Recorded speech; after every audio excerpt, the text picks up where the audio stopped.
Assalamualaikum warahmatullahi wabarakatuh. Perkenalkan, nama saya Andi Agilus Insyafullah dari kelas Pendidikan Biologi B dengan tugas mata kuliah umum Pendidikan Kewarganegaraan. Jadi pada kesempatan kali ini, sebelum kita masuk ke dalam wawasan Nusantara, apakah dari teman-teman sekalian sudah ada yang mengetahui apa itu wawasan Nusantara? Jadi wawasan Nusantara sendiri terdiri dari dua kata. Yang pertama wawasan dan yang kedua Nusantara. Wawasan sendiri di sini terdiri atas kata wawas yang berasal dari bahasa Jawa, yang dimana artinya adalah pandangan. Dan yang kedua adalah Nusantara. Nusantara sendiri terdiri dari dua kata. Yang pertama nusa, yang kedua antara. Nusa sendiri berarti kan pulau atau sebuah kepulauan, dan antara adalah menunjukkan sebuah materi atau unsur, dua unsur yang saling berkaitan.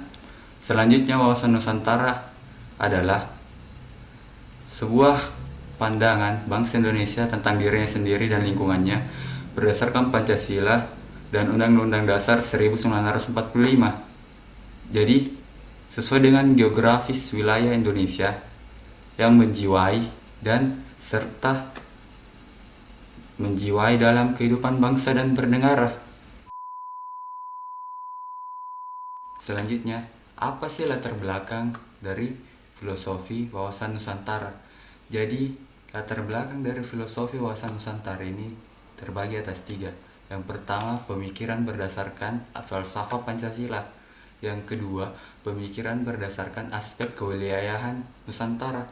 Yang ketiga, pemikiran berdasarkan aspek sosial budaya. Banyak orang di luar sana yang bertanya, apa sebenarnya hakikat dari wawasan Nusantara? Jadi hakikat wawasan Nusantara sendiri yaitu keutuhan Nusantara, yang dimana pengertian cara pandang yang selalu utuh dan menyeluruh dalam lingkup Nusantara demi kepentingan nasional. Hal tersebut berarti bahwa setiap warga negara, bangsa dan aparatur negara harus berpikir dan bersikap dan bertindak secara menyeluruh. Mengapa wawasan Nusantara penting? Wawasan Nusantara sangat berperan penting dalam menyatukan kedua persepsi dalam warga negara. Diharapkan di sini, lewat wawasan Nusantara, persepsi warga negara itu dapat sama. Perbedaan persepsi, perbedaan pendapat di luar sana itu sudah dianggap hal yang biasa. Namun, lewat hal itulah yang diharapkan tercipta sebuah masyarakat yang dinamis, yang dapat mewujudkan sebuah integrasi nasional.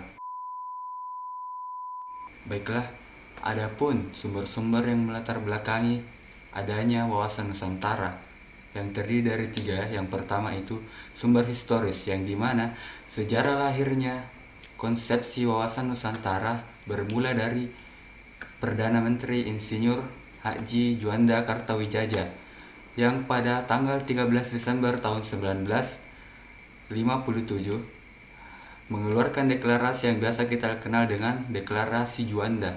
Yang kedua itu sumber sosiologis. Wawasan Nusantara yang pada awalnya berpandangan akan kesatuan dan persatuan wilayah diperluas lagi pandangannya akan persatuan bangsa.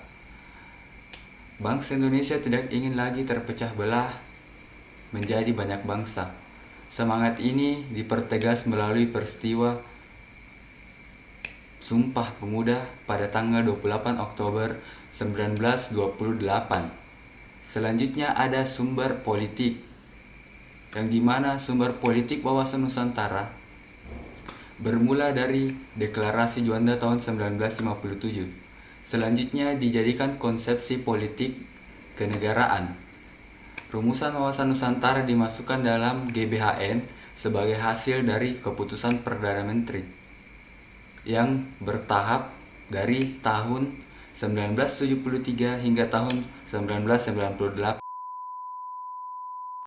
Baiklah, yang terakhir adalah dinamika dan tantangan wawasan Nusantara, yang dimana wawasan Nusantara sendiri memiliki beberapa tantangan, yang dimana terdiri dari tiga. Yang pertama itu pemberdayaan masyarakat. Pemberdayaan masyarakat sendiri di sini diperlukan terutama pada daerah-daerah yang tertinggal. Kondisi tersebut menimbulkan kemiskinan, dan kesenjangan sosial pada masyarakatnya. Apabila hal ini terus berlarut dan terjadi pada daerah yang tertinggal, maka akan merubah pola pikir dari masyarakat tersebut, yang dimana merupakan sebuah tantangan terhadap wawasan Nusantara.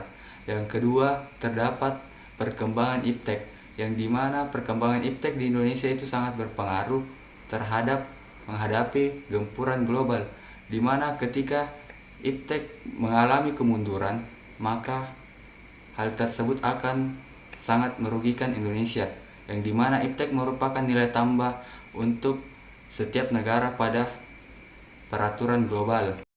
Yang ketiga, kesadaran bela negara, yang dimana kesadaran bela negara dari rakyat Indonesia sendiri itu masih kurang. Mengapa kurang? Karena belum adanya harmonisasi terhadap rakyat dan pemerintah, yang dimana hal ini membuat kurangnya kesadaran terhadap bela negara itu sendiri. Terima kasih.